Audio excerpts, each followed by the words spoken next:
नमस्ते दोस्तों। यह जो औसान माता की कहानी है सखियों, एक सीधी सादी सास और बहू की है। इस कहानी में बहू जो है वह सास को परेशान करती है। चलिए आगे सुनते हैं क्या है इस कहानी में। औसान माता की दूरदुरिया की कहानी। एक गांव में एक सास और बहू रहती थी। बहू अपने सास से बहुत ज़्यादा गुस्सा रहती थी क्योंकि सास थोड़ा सा बूढ़ी हो गई थी और वह कुछ काम नहीं कर पाती थी। तो इस प्रकार से रहते रहते दोनों में कलह बनती जा रही थी। हमेशा बहू सास को ताने देती रहती थी कि आप अम्मा कुछ काम नहीं करती हो, आपसे कुछ नहीं होता है, घर बैठी रहती हो। अम्मा भी बेचारी लाचार थी, कुछ नहीं बोलती थी। एक दिन बहू ने कहा कि अम्मा, आप बैठी नहीं रह सकती हो, आप घर में हो तो कुछ काम आपको करना ही पड़ेगा।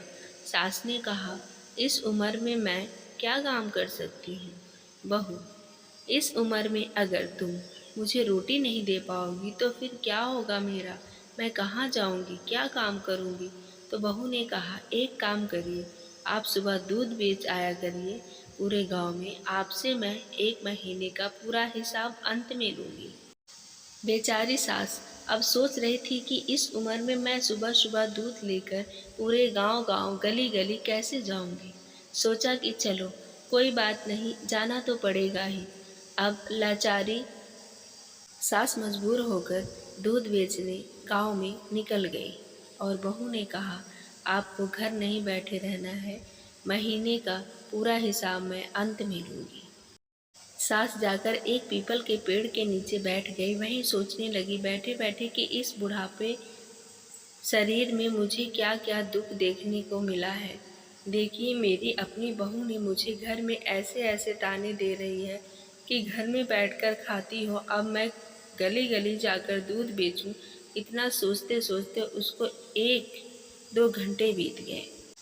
वह मन में सोची कि एक काम करती हूँ, दूध को यहीं गिरा कर चली जाती हूँ, और दूध को उसी पीपल के पेड़ के नीचे डाल दिया और आ गई।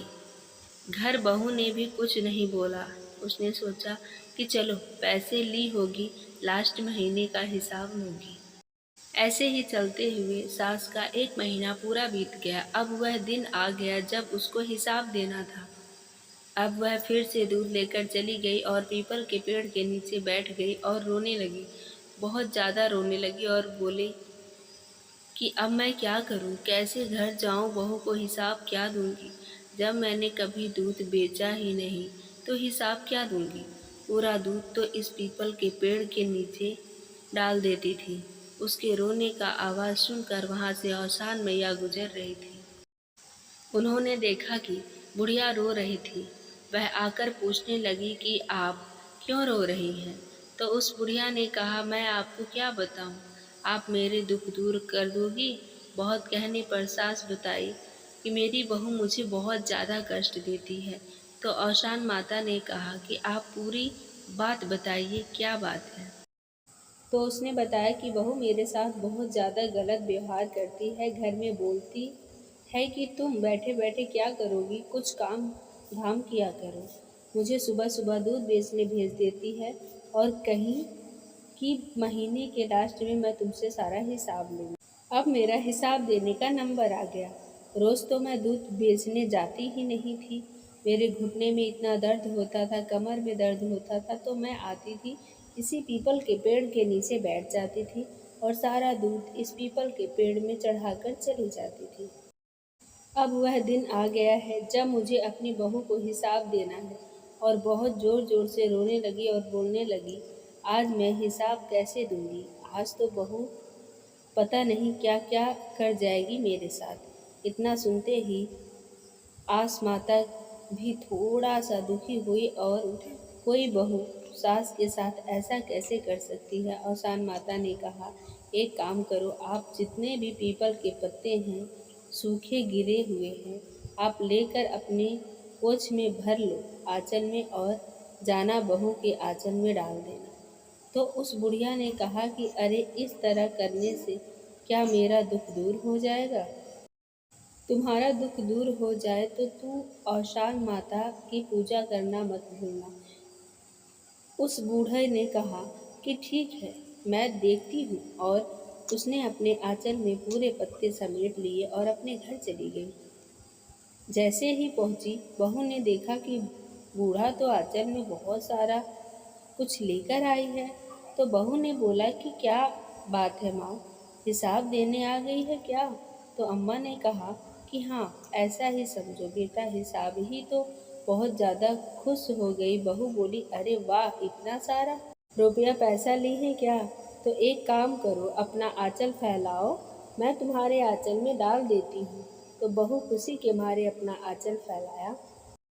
बहू को उसमें खूब सारे धन दौलत, पैसा, रुपया, जेवर सब कुछ निकला तो बहुत ज़्यादा खुश हुई।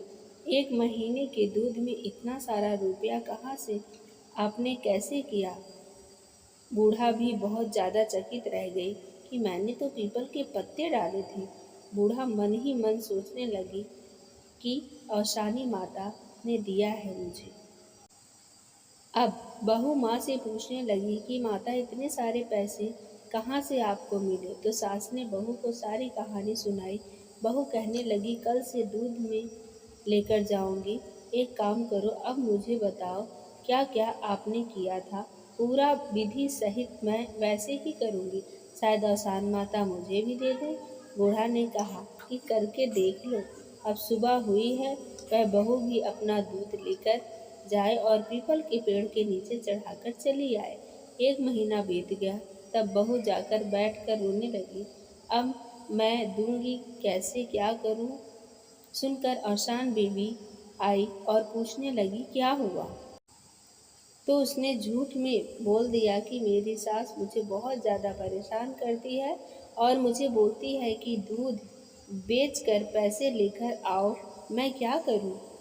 तो दूध तो इसमें चढ़ा दी, अब क्या करूं? तो औशान माता ने कहा कि एक काम करो, पीपल का पत्ता अपने आंचल में भर लो और लेकर जाकर आंगने में रख देना। उसने कहा कि ठीक है। खुशी खुशी वहाँ से लालची बहू भागते हुए आई। तो आंगन में जैसे ही उसने डाला तो देखा उसमें बिच्छू, सांप, दुनिया भर के जीव जंतु पड़े थे और उसकी तरफ दौड़ने लगे। तब वह औसान माँ के पास गई कि माँ ने कहा कि तू अपने सास के साथ बहुत ज़्यादा गलत व्यवहार कर रही थी। वह बता रही थी उन्हें 2 रोटी खाने का नहीं दे रही थी, इसलिए तुम्हारे साथ ऐसा हुआ। तो वह बहू औशान मैया के साथ हाथ जोड़कर माफ़ी मांगने लगी। बड़ी ही दयालु और उसको रोता देख क्षमा कर दी और कहाँ अपनी सास की खूब सारी सेवा करो और अच्छे से घर में मिल बांट कर दोनों लोग रहो। और गुरुवार आए तो औशान माता की पूजा कर औशान मैया की आरती करो और औशान माता की कथा सुनो। तुम्हारे घर में धन दौलत की कभी कमी नहीं रहेगी। बहू ने अपनी सास से माफ़ी मांगी और घर में दोनों खुशी खुशी रहने लगे। खूब विधि विधान से औशान मैया का पूजा किए और गीत सुनाकर पूजा किया। तो जिस प्रकार औशान माता ने उस बूढ़ी सास की लाज बचाई और घर में सुख शांति दे दी, उसी प्रकार ही माता रानी हम सब पर अपनी कृपा दृष्टि बनाए रखना। जय औशानी मैया की।